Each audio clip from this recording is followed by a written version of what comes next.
Hello বন্ধুরা, আমার সামনে যে সার্কিটটি দেখতে পাচ্ছেন এটা একটি এলইডি লাইট সার্কিট। দেখুন, আমি এই লাইটটি জ্বালিয়ে দেখাচ্ছি একটি সিরিজ কাটের মাধ্যমে।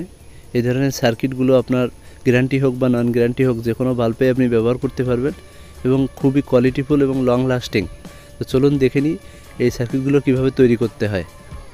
তো দেখতে পাচ্ছেন আমার সামনে যে দুটি আইসি এলইডি সার্কিটটাতে, এটা হলো ব্রিজ রেকটিফায়ার হিসাবে কাজ করে, যেটা MB10 নামে পরিচিত। এই ধরনের সব ধরনের সার্কিটে এটা দেখা যায়। তো বন্ধুরা, আমি এটা ভালো করে দেখানোর চেষ্টা করব। দেখুন,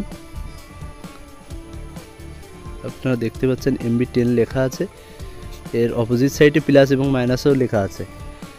তো বন্ধুরা, এটা তৈরি করতে আপনাদের একটি ব্রিজ রেকটিফায়ার অর্থাৎ MB10 লাগবে এবং একটি ক্যাপাসিটার লাগবে, একটা পিএফ লাগবে। কোনো রেজিস্টারের ব্যবহার আমি এখানে করিনি। অনেক সময় আপনারা কী করেন, রেজিস্টারের ব্যবহারটা জানেন না, এই কারণে আপনাদের সমস্যা হয়।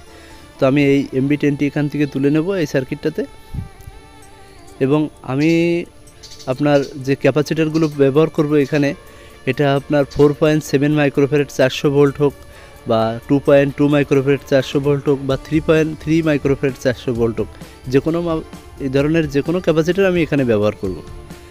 তো বন্ধুরা, এই আমাদের সার্কিট ডায়াগ্রামটি ভালো করে দেখলেই বুঝতে পারবেন। তো ভিডিওটি ভালো লাগলে অবশ্যই চ্যানেলটি লাইক, শেয়ার, সাবস্ক্রাইব করতে ভুলবেন না এবং পাশে থাকা বেল বাটনটি অল করে রাখবেন। যে সাইডটিতে আমি ডাক দিচ্ছি এটা হলো ডিসি সাইড। তো ক্যাপাসিটারের সাইড হবে ডিসি সাইড, আর এই যে পিএফের সাইডটা দেখতে পাচ্ছেন, এখানে আমরা 225 যে একটি পিএফ ব্যবহার করেছি। ভিডিওতে লক্ষ্য করলে আপনারা দেখতে পাবেন। বন্ধুরা, MB10 যে আইসিটি আছে এর প্লাস মাইনাস আছে, অর্থাৎ ক্যাপাসিটারের যে সাইডটা সাদা ওই সাইডটা আপনার নেগেটিভ, যেখানে MB10 এর নেগেটিভ চিহ্ন দেওয়া আছে এখানে সংযোগ করতে হবে, আর পজিটিভে পজিটিভ। তো বন্ধুরা, আমি সর্বপ্রথম MB10 যে আইসিটি এটা তুলে নিচ্ছি। দেখুন, তুলে নিলাম।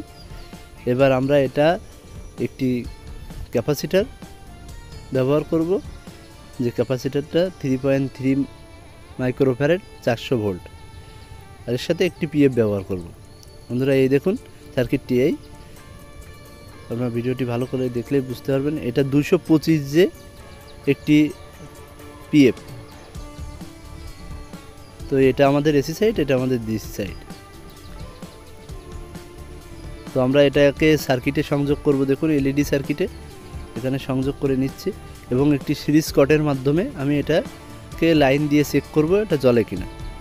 বন্ধুরা, এই ধরনের সার্কিট আপনারা খুব সহজে 120টার মতো এলইডিতে চেন লাইট হিসাবে ব্যবহার করতে পারেন। এই সার্কিটটা, যেটা RGB চেন লাইট হিসাবে ব্যবহার হয়। তো বন্ধুরা দেখুন, আমাদের লাইটটি এবার জ্বলবে। এখন জ্বলছে খুবই ব্রাইটনেসের সাথে। তো ভিডিওটি ভালো লাগলে অবশ্যই লাইক, শেয়ার, সাবস্ক্রাইব করতে ভুলবেন না। এমনই সব ভিডিও পেতে পাশে থাকা বেল বাটনটি অল করে রাখবেন। ধন্যবাদ সকলকে।